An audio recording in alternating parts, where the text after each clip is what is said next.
Sarap kaya to guys. Masarap, masarap.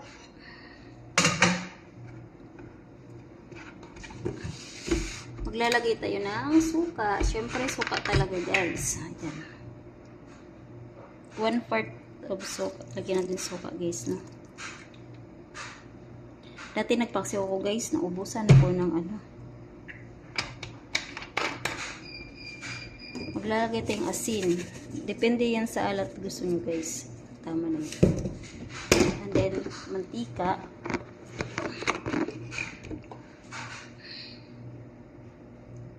Isang kutsarang mantika guys. Ayan.